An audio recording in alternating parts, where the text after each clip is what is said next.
Hey everybody, I'm Amber. And I'm Maddie. And we're Witches Talking Tarot.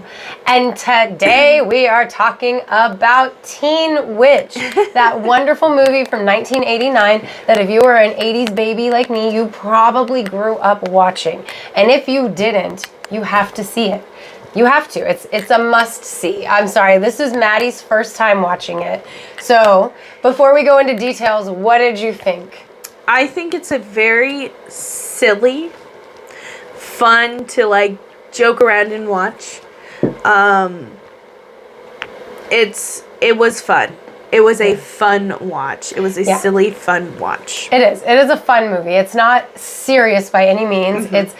It's called Teen Witch, and it's about a teenager who learns that she's a witch. But there's something and coming into her power. I did not understand, and if I was not like paying enough attention, please let me know. So, like, was the amulet what gave her the power, or it ran in her family, but her mom wasn't a witch? No. Okay, so she basically was like the reincarnation. So remember the first time that Madame Serena brings out a book, and I'm all like, ooh, this is what I and we talked about Book of Shadows. Yeah. So that's not exactly, like, I think it's a Book of Shadows, but it's also got a lineage of witches in it. And so she shows her basically the picture of the witch she's reincarnated from, or she is a reincarnation of. And it's another name. It wasn't Louise Miller. It was like something Miller. Yeah. And like, I mean, it was a picture of Robyn Lively, who plays Louise Miller, the witch in Teen Witch.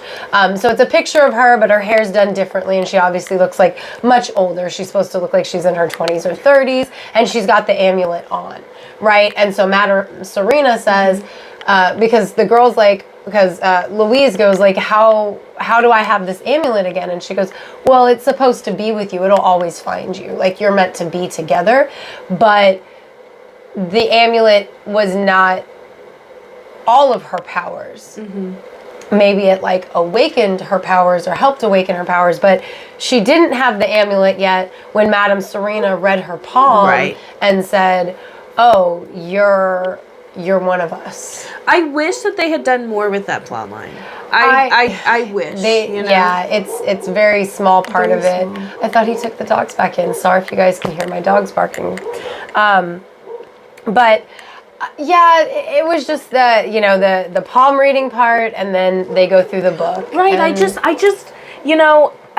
also the ending kind of fell flat for me. I get you. Like, but also for like 1989, that's like that the was perfect hot. ending. That was their her pretty in pink moment. Yes, like she's gonna shine. That was her 16 candles. Yes. Jake is fucking leaning by his car waiting for her fucking absolutely. moment. Yes. But the truth is, though, that guy was what the fuck is with all these 80s movies where the person ends up with like not the best guy? Because Jake, not the best guy from 15. Jake? Yeah, I know. And Brad is the same character. I mean, really, Jake and Brad, you could interchange them 100%. You know who's not the same character? Ducky. Why the fuck did she not end up with him? Well, and you know who's not the same character? John Cusack from Say Anything.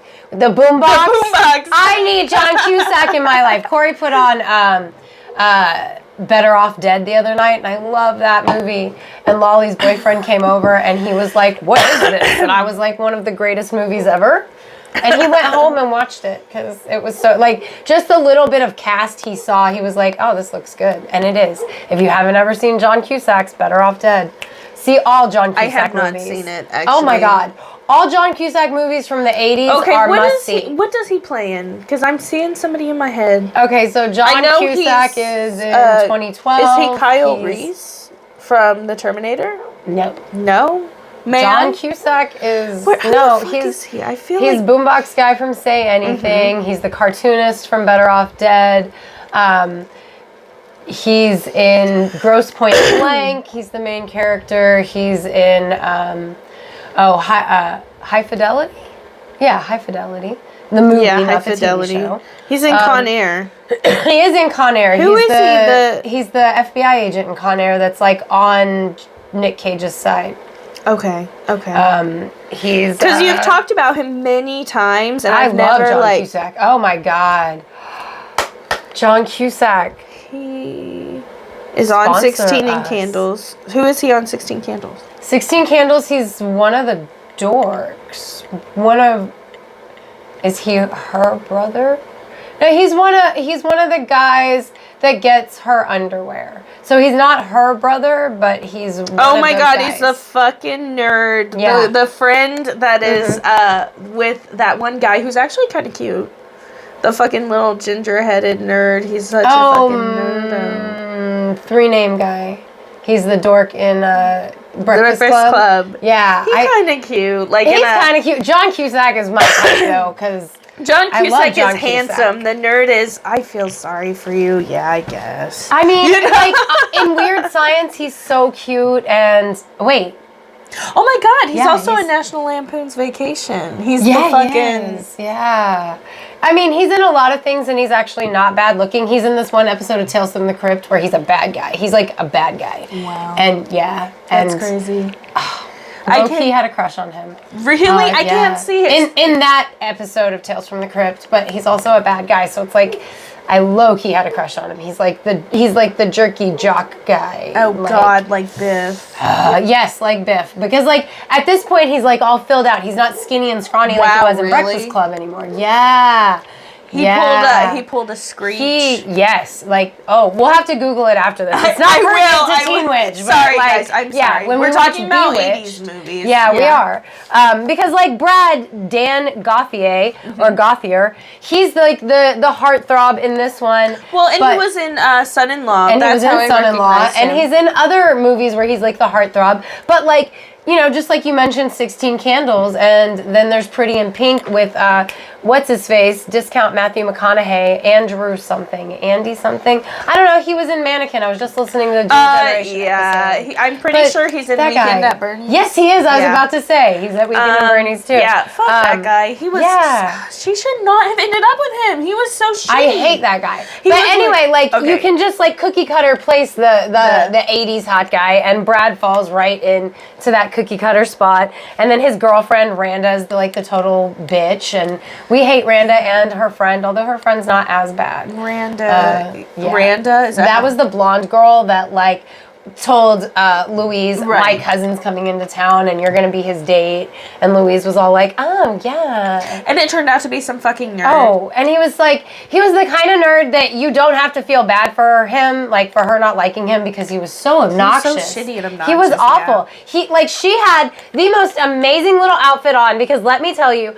Louise Miller's fashion sense is everything I wanted to be as a 90s kid. But I ended up being a grunge kid instead because I was overweight and like baggy clothes hide that.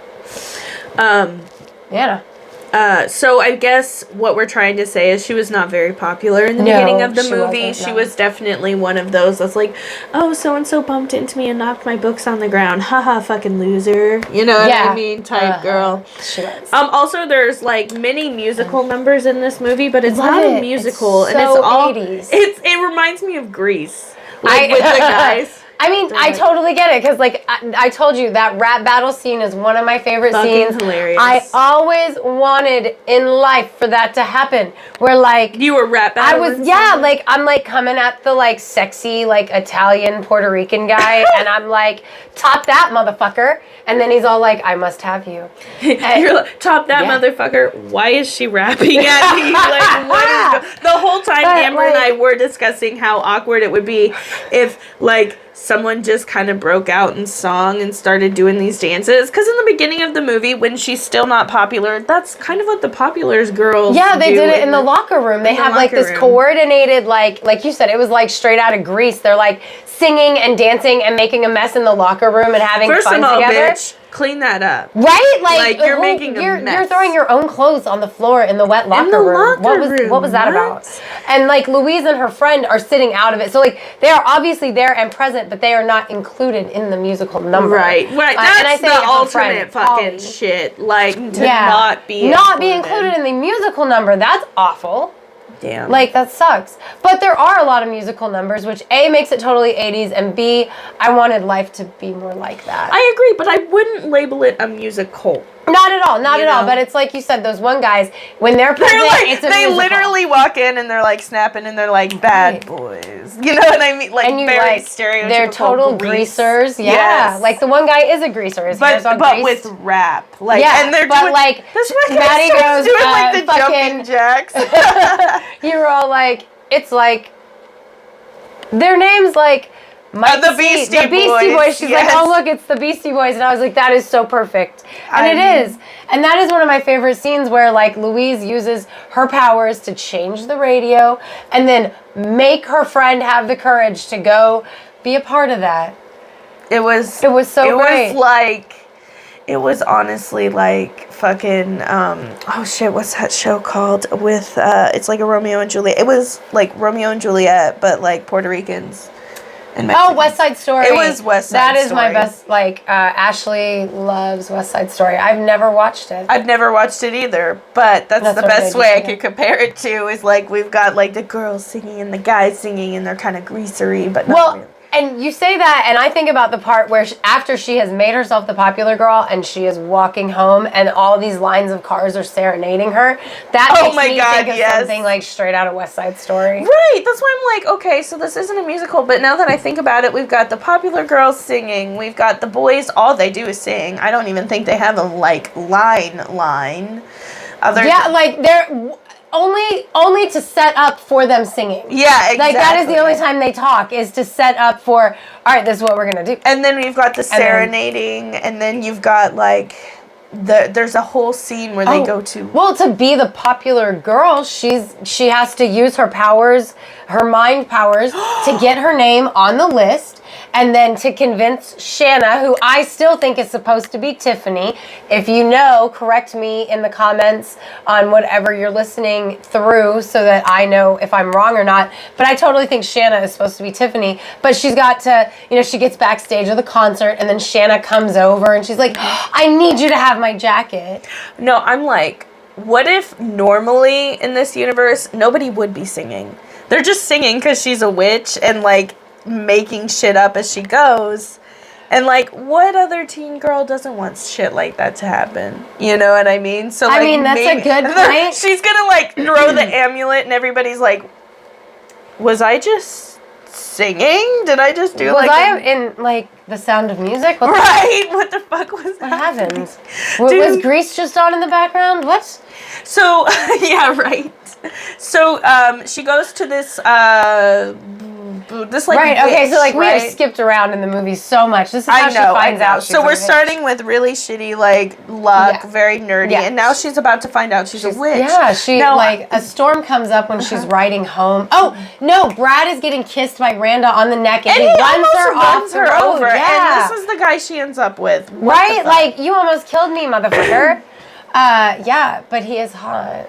They overdid it on the... I love a man in eyeliner, don't get me wrong, but Brad did not need as much eyeliner as they put on him. It was more, I want to dance with somebody, and less, am I more than you bargained for when it came to eyeliner. Look, don't get me wrong, like, My So-Called Life, Ricky, eyeliner, part of my sexuality, but, that said, as I'm watching this movie, I'm like, they overdid it on the smoky eye for Dan. It needed to tone down Dan's smoky eye. Like, his whole essence is smoky eye. You don't need to add too much up here. Dude, speaking of Dan, for some reason, after I sent you that TikTok, now all I keep getting is, like, thirst TikToks of Dan fucking Connor from Roseanne. You know what? Dan Connor and I think people beating up Jackie's abuser and then taking, like, oh, nope, arrest me. I take this one. And then he gets the chicken in his mouth, and he's like, wet. Damn. So moist. Moister than that chicken. Are you kidding me? Just because we're talking about the 80s, and you mentioned, but I'm sorry, but Dan and Roseanne Connor are, like, power couple, man. Dan, like, what's his name? What's his name? John Goodman? John Goodman. Low-key hot as fuck when he was Dan. Oh, and I think that's because he's a... first of all, Daddy. Yeah. Like Zaddy with the Z. Wow.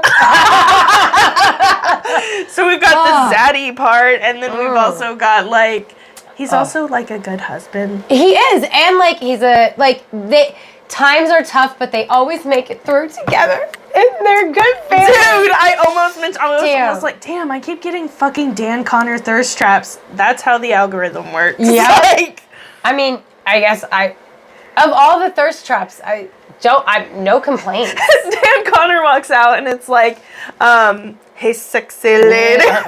Well, I feel like with Dan Connor, it's like, gotta have like a blues song because like the harmonica at the beginning, and then they have Blues Traveler on, and that was like Dan's buddy in high school, like because Dan was in a blues band, right? And like there's this huge thing. Dan is like my type, like Dan is my type, like 100. Yeah. But anyway, on the topic of Teen Witch, I just had to mention that because you said, you know what? I would have preferred a different dad, like since we're talking about 80s movies dads. Or the dad wasn't. The dad creeped me out. He was like should have been a villain. I feel like he was just thrown in there to remind everybody she has parents. You know, right? Like the parents were not a huge part of it, but also like.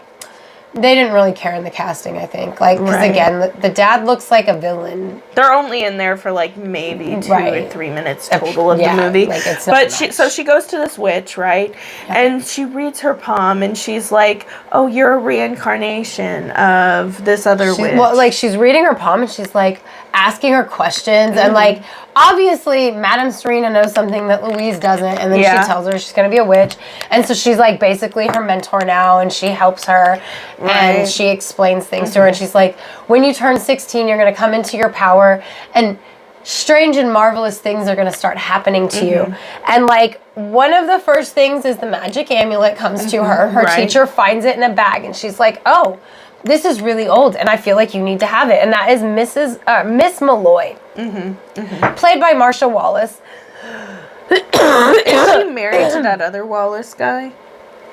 I have no idea. I'm curious because I like that guy. That would be funny. I could see that.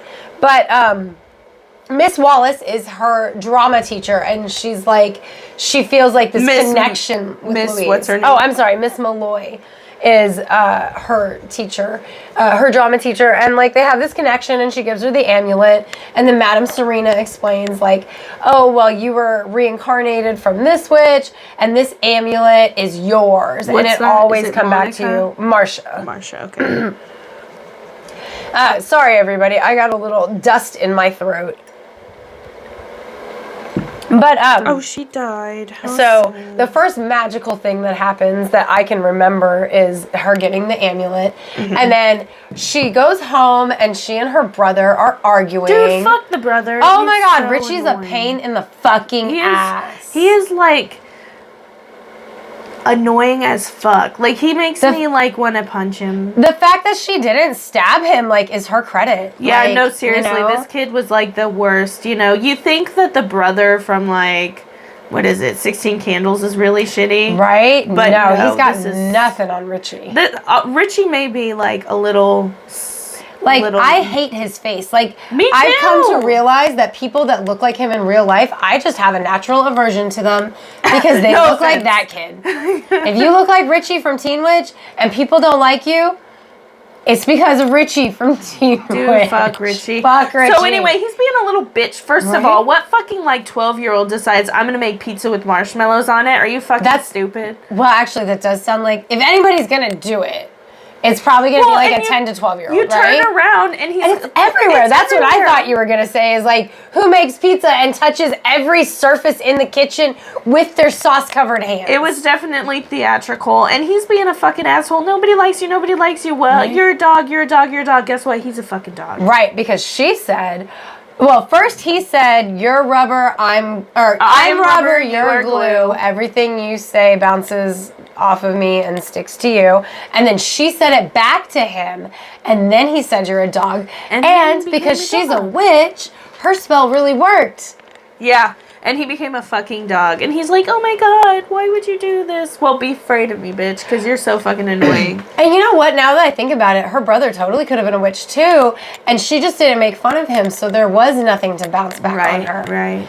But, so here's the thing, like, without having any training in the craft, she knows to wash the spell off. She picks up Dog Richie.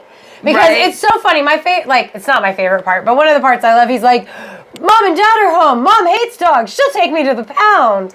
Like, can you imagine your parent is just like, oh no, I don't care if that's my kid. I do not like dogs. Pound. Right, Going right. in pounds. So she puts him in the water and he becomes a person again. And he already drawn bubble bath. Right, which makes no sense. No sense whatsoever. But it's an 80s movie, so that is your logic.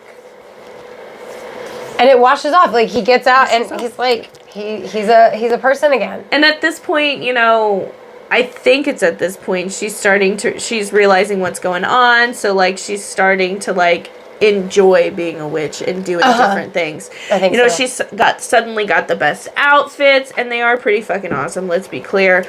Well, she doesn't have the great outfits yet. Not yet. Not until the thing with Shanna. But she is, like, you can see there are visual representations of her getting better because her outfits are getting less dorky.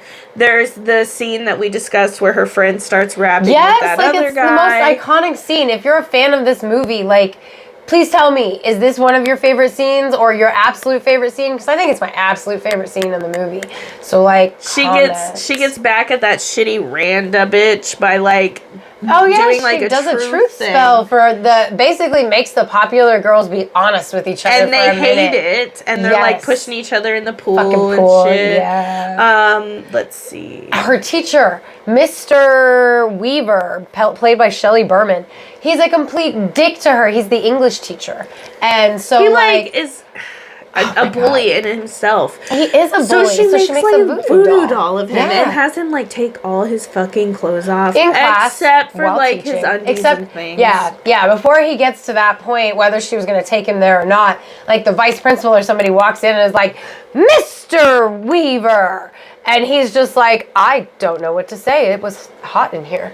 Right. And also, I can't help but say I fucking love Madam, what is it? Serena, played by actress. The Zelda Rubinstein. The actress is amazing. And you know what we forgot? Like, one of the very first things she did was she made that love potion for Brad when he came over to study. God.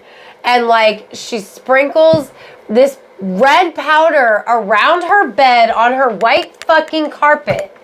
I feel like nowadays that somebody would walk in and be like, "Oh my God, she's one of those astrology girls. I gotta get the fuck out of here." They absolutely would. They absolutely would. Or they'll be like, or they'd see it to their advantage and be like, you know, you just have such Capricorn energy. They'd be like, "Oh look, it's 5:55." I know. They're like, I have to tell you something. I really like you. Oh shit, it's 5:55. It's meant to be. Yeah, right. Exactly. But instead, Brad's like, it's a little dark in here for studying. Okay, first of all, Brad, read the room. Right. Like, when she puts red fabric over her lamps as a fire hazard when you're coming over, sir, there isn't to be studying. That's not in her plan. Like, and it reminds me of Jackie and fucking what's his name, Kelso, when he's like, brought my books, I'm here to study. When he wanted to go out with her friends, and she's like, we're not studying. I guess it's a man thing. Oh my God. Oh my God, that's so funny. But then again, like, he did have a girlfriend. Yeah, so he did. Was not thinking about. She a hoe. She really is a man stealer. Like, she was all. Remember when he wanted to, after she gets popular, and he's all like, "Hey, let's go for a ride." He has not broken up with Randa yet. She wanted to be a side hoe. She did. She was okay with it. Wow. Now, Robyn, you can do better, girl. Also, what the fuck have you been in that we know you from as an adult? Because I know you've been in shit. I've seen your adult face in things, and I just don't know what I know it from. Yeah. Well, and also, like, there was this really, like, silly fucking scene where she looks out her window, and there's all these people cheering, Louise, Louise. Oh, my God. That was, like, cringy. So 80s. I know, because, like, in what world are you really going to have a crowd of high schoolers on your lawn? Like, I don't care how popular you are. Who has, like, that's never going to happen. Never happen. It's never going to happen. No, it was super embarrassing. That was so silly. I don't know. I did love, like, I loved the over-the-topness. I took us away from the voodoo doll, though, by accident, so we definitely sorry, guys, need to cover that. it popped in my head that like we didn't cover like the first thing she did, which was so cringy because she hid all of her chairs and then lied about it, and she gave up so easily. And then she fucking just pulled her chairs out of the closet. How embarrassing! Right, I know, because like she's like rubbing her amulet that's around her neck, and she is saying the words in Latin like just straight up out loud. She's not whispering her incantation at all. Witch goals, like I said. Right. Someone fucking just cut me off in the line at Walmart. Fuck this bitch. Right? You know? And like, but like she uses his full name. She's like, blah, blah, blah, blah, blah, Brad Power, blah, blah, blah, blah, blah, Brad Power. And he's like, excuse me, what about me? And she goes, oh, never mind. And just gets up and takes the chairs out of the closet. Like, how embarrassing. How, like, you committed that hard and then you gave up that easy. That is my problem with it. That's like, I don't know, maybe it's just me, but that is my entire problem with that scene is you went hard and then you just gave up. Oh, but with the voodoo doll, she went hard at school. Oh, yeah. And then she takes it home and she just as a drops mother, it on the table. Like the mom sees it, she's like, "Oh, you got it so dirty. I'm gonna put it in the washer." First of all, I'd be like, "What the fuck is this? How did it get into my house?" And if my daughter brought it into my house, she's practicing witchcraft. This shit is creepy. I do not think that 80s moms thought that away for sure. No, they weren't like, "This is fucking creepy." Now, if it had happened to have like a pentacle on it, like my shirt, right? Right. Then the mom would have been available at ambersthecolor.etsy.com. Yes, Amber's the Color 42. Yeah. Oh, my bad. Sorry. Yeah, no, my bad too, because sometimes I forget to type out the 42, so I send them to somebody else's shop. Yeah. Anyway, but like that was during the Satanic Panic, so had there been a pentacle involved, the mom would have been like, oh my God, Satanism! That would have been a great story. That would have been funny. It would have been fun to add to it. That would have been fun to add, but it would have taken it quite awry. I think and so. It would have been no longer MGM material. Because like, okay, so this is an MGM movie, which is, MGM is a Disney company, but Teen Witch isn't on Disney Plus. And I think it's because of that long-ass makeout scene. But we still haven't covered the voodoo doll. So Mom puts it in the washer. Mom puts it in the washer, and the teacher is still bound to it. And he ends up, like, walking into a car wash. Like, it's so funny, dude. I have talked about that scene so many times to Maddie. When it came on, she was like, oh, yeah, you told me about this. But I love it. He just walks through, and he's, like, just getting washed and shit. And he's in a daze. And, like, it's really funny the way this movie shows manifestation happening and the things that she does and says, and then the way manifestation happens. And I really think that whoever wrote this script actually understood how manifestation happens, personally speaking. Like, I really do think they understood. I think so. The way they had things play out. Things don't always manifest the way you think. And so we're getting to the point where, like, she's lost her friend at this point because she's too busy hanging out with the same fucking shitty-ass popular girls. Well, she hasn't done the biggest spell yet. Which one? Oh, the popular girls. Yeah, the reason she loses her good friend, because, like, she goes to Madame Serena and she's like, I'm tired of waiting for my turn. I just want it now. And Madame Serena's like, I don't think you have enough power, honky. And, and she's like, no, I want it now. And Madame Serena's like, okay, well, and she gets out the big book. Like, she gets out the big book. Silly. It is so silly. And so she goes through one thing and she's like, I think this would work. Cleopatra, Marie Antoinette, Marilyn Monroe, Annette Funicelli. Oh, no, not this one. And then this one. And then she doesn't say a bunch of names along with the new spell that she gives her. But it involves basically getting a piece of clothing from somebody who's like super fucking popular. Right, and then that's where Shanna comes in. Right, exactly. Who I still think is supposed to be Tiffany, because I love Tiffany music. Maybe you jump timelines. What? It's like one of those things where, like, you think something happens in a movie and it doesn't happen, but multiple people remember it. What are those called? Oh, no, the Mandela effect. Mandela. Yeah, no, I don't mean that. I just mean, I think the Shanna person is supposed to be, like someone the like Tiffany. Yeah. Okay. Yeah, because, like, she dresses just like Tiffany. The music sounds like Tiffany. The hair is very much like Tiffany. But then again, Tiffany's, like, totally 80s. And I laughed so hard because I started singing a Tiffany song, like my favorite one. So the only one I remember the lyrics to. She gets the jacket, Yeah, and then she all like of a sudden makes her name show up on the list. Right, makes her name show up on the list with her friend. She gets the jacket backstage, and like, that's when all her clothes start changing. Yeah, because like Polly is amazed. Polly's like, "How the fuck did you make all this shit happen? Like seriously." Mm-hmm. And then she's just like, she just kind of shrugs it off. I don't remember her ever telling Polly she's a witch. Does it ever, like, did she ever fucking, like, make up with her friend? I don't think so. I don't think so. The way the movie ended so abruptly, like you said, it's boom, over at the end of the dance. They ran out of funding. Yeah, they didn't want to. Well, like, this was 89. Like, they were at an hour 34 minutes. That's a really long fucking movie for teenagers to sit through. Right, so, like, Lord of the Rings trilogy hadn't come out yet. Like, we weren't being forced to sit through that type of shit. She hasn't. So that's a problem I have with the movie. She never made up with her friend. And it ended just so abruptly, like you said. So she's...